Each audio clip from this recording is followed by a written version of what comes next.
بحثت عن زوج أرشد، لن تجدي مثل محمد. أعطته تجارتها كي تبصر ما يفعل أحمد، وتزوجها فتنامت دوحة حب لم تعهد.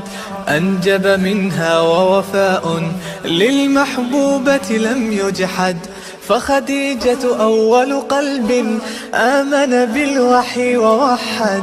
حين أتاها المدثر يحمل اقرأ ويردد، بخديجة أشرق صدق وبحسن الرأي تجدد.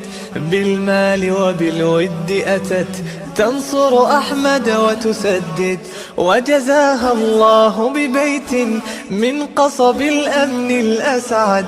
ولها المختار وفاها مثل خديجة لمحمد. Assalamu alaikum wa rahmatullahi ta'ala wa barakatuh, chers auditeurs et auditrices. Aujourd'hui, nous parlerons de la période des premiers mariages. De tout temps, il y eut des êtres qui, tels des phares, ont éclairé la voie de l'humanité. Parmi ces êtres exceptionnels figure en bonne place une très grande et remarquable femme qui a vécu avec le plus grand homme que l'humanité ait jamais connu depuis Adam et jusqu'à la fin de l'existence sur terre, le sceau des messagers, Mohammed ibn Abdallah. Cette femme exemplaire est Khadija, fille de Khuwaylid ibn Asad ibn Abd al-Uzza, dont la filiation remonte jusqu'à Ismaël, le fils d'Abraham, que la bénédiction de Dieu soit sur eux deux, et de Fatima, fille de Zaïda, descendante de Lu'ay, et de Ismaël, fils d'Abraham, alayhi salam. Elle est née en l'an 555 ou 556 de l'ère chrétienne, et il n'est pas aisé de cerner tous les aspects de la vie de cette grande dame. Tout ce qui a été dit et écrit à son sujet ne représente qu'une partie infime de ce qui pourrait être rapporté. De ce que ses biographes ont rapporté, on apprend qu'elle a appartenu à une grande, glorieuse et riche famille de dignitaires de la Mecque. Maintenant parlons de la personnalité de Khadija. Khadija était une femme d'une grande beauté et moralement, elle se caractérisait par les meilleures qualités.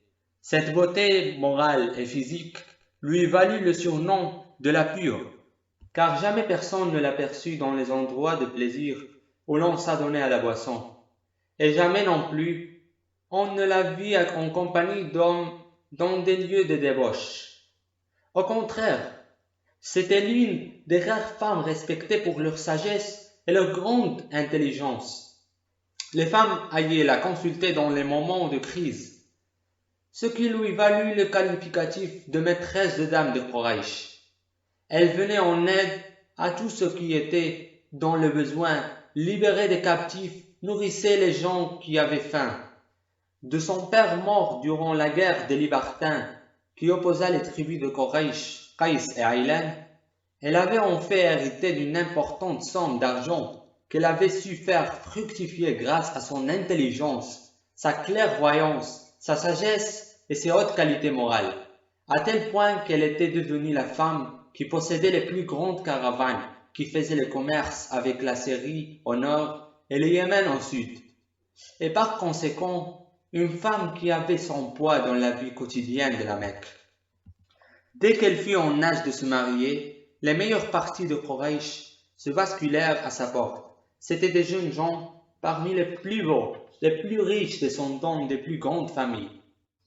Mais presque tous enviaient soit sa fortune et sa beauté, soit recherchaient une alliance avec l'une des familles les plus glorieuses.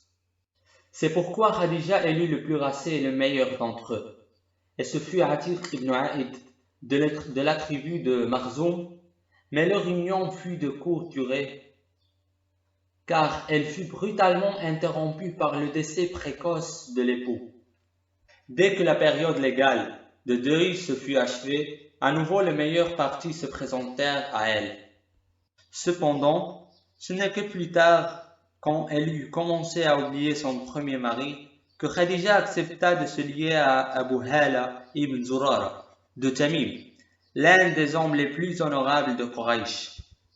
Ils vécurent heureux et elle lui donna Hala et Hind pour enfants. Mais une nouvelle fois la mort se trouva au rendez-vous et cette seconde union fut interrompue. Une fois encore, les plus beaux partis se présentèrent à elle, mais elle les refusa tous et préféra fermer sa porte au mariage, préférant se consacrer à l'éducation de ses enfants et à la fructification de son commerce, ignorant cependant que le destin lui réservait un sort qu'elle n'avait jamais imaginé. Ainsi Khadija s'occupait de son commerce et de ses caravanes qui se rendaient en été et en hiver en Syrie et au Yémen. Faisait partie de ces caravanes ceux qu'elle choisissait parmi les commerçants de Quraysh qui avaient la plus grande expérience, ainsi que certains de ses esclaves tels Maïsara et d'autres. Pendant ce temps, elle était restée sans se remarier, comme si Dieu Tout-Puissant l'avait privée de tout homme et interdite à tout être humain du sexe masculin, à l'exception d'un seul que Dieu lui avait préparé, le plus parfait des hommes et le dernier des messagers, Muhammad sallallahu alayhi wa sallam.